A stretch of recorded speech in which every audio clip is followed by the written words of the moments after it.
And this ontological guilt is really, really powerful. And I want you to get this because I'm going to read you this. Ontological guilt, in inner sense, it comes from knowing that we did not choose to become what or who we could have become.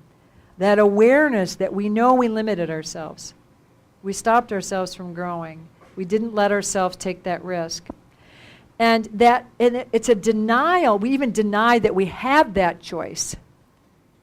We want to pretend we didn't have that choice. I couldn't. I was a victim. There's no way. I don't have that choice. And that's also what Sartre called bad faith. That when we actually are in denial of that choice, Sartre calls that bad faith. That we deny that we even have the choice to become. When we pretend we don't have ontological guilt. That bad faith then has us lead inauthentic lives. Lives that are not of our own creation. That aren't aren't us fully. Because if we stopped ourselves from growing, that's not authentic. And we get really addicted to who we've been. And then somebody will invite you to do something or try something new or come to the More Life training or something. You say, that's not me. How many of you have said that that's not me thing before? How do you know that's not you? How do you know? It's not who you have been, but you don't know that it's not you because you haven't even stepped into that possibility if that's not you. And what Sartre would say, that is you, but you're in the mode of not being that you. That they actually could be you, these other possibilities, but you're kind of hanging out in that mode of not being that. Is that complicated enough for you? But can you get what I'm saying about it? That's how he names that. So this is what happens. This is how we solidify our false self. And many of you, we've worked on that. Maybe some of you that are brand new don't know. Your false self are those parts of you that only letting people see certain parts of you that you think are okay, and then practicing that, having that act, that persona that you develop. And then you start thinking that's you. Oh, that's me. No, that's not you. That's just a rehearsed practice package that you put together that you keep trying to sell to people. It's not the full you. It was a you when it was new. It was a new when it was an expression at a moment, but it's not the full you. And this is the part, I mean, we just really are participating in the act of our own creation is spiritual.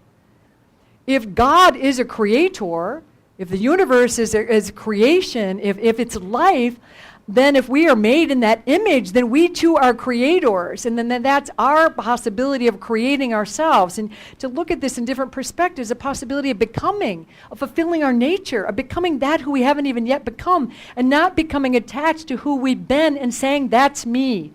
No, that's the you have been. It is not the you that you are becoming. And that's the choice that we have in every single moment. And you don't know if something's you till you do it. And you may find out it's not you, but you'll be a different you from trying that. Something will happen out of that. And this ontological guilt and the denial of this choice is really powerful, because what I want you to get is that denial or suppression of ontological guilt is one of the most limiting things we have in our psyche, in our development, in our lives. Because we sense, some part of us knows we stopped. Some part of us knows we killed our dreams. Some part of us knows we were too scared to take a risk. And we don't like that feeling of guilt, so what do we do with it? We numb it. And how do we numb it? Soft addictions or hard ones. Do you see how this drives it?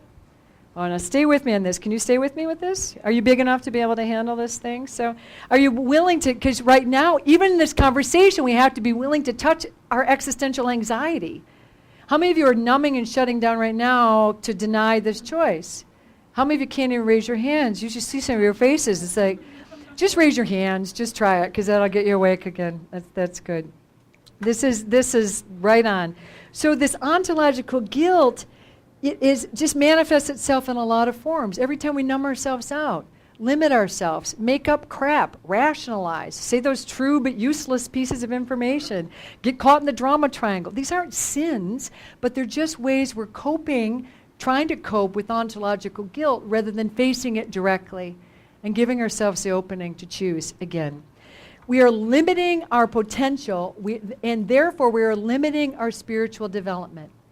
Not moral, right or wrong, but let's not pretend that that's not happening, because that's what helps us become who we could become. And Terry? I don't know, what did I say? I don't know, what did I say? The awareness that we choose, I don't know what I said. I just was saying it in the moment, Terry. Did I read something? I have no idea. So denying the choice, let me start there. Denying the choice is bad faith. Who said that? Sartre said that. And actually, but we have a paper that Bob wrote with Gordon Medlock on bad faith that you can use to really get this. So we can give you that paper, and I think that would help you kind of ground this and have you be able to work with that. And it'll help you like drive this home. So you'll get some homework we can give it to you tomorrow. So you can really use that. So we have this choice in every single moment, and we have to admit that we have the choice, that we either will be in, what are the two choices? Ontological guilt, and what is that? Missed opportunity, knowing that we didn't choose to become who we could become, missing out on something, being unwilling to take the risk, or existential anxiety. All right, so now what kind of God would give us a choice between anxiety and guilt? A punishing God. All right, but let's get one more step of what the existentialists, philosophers, and existential psychologists tell us.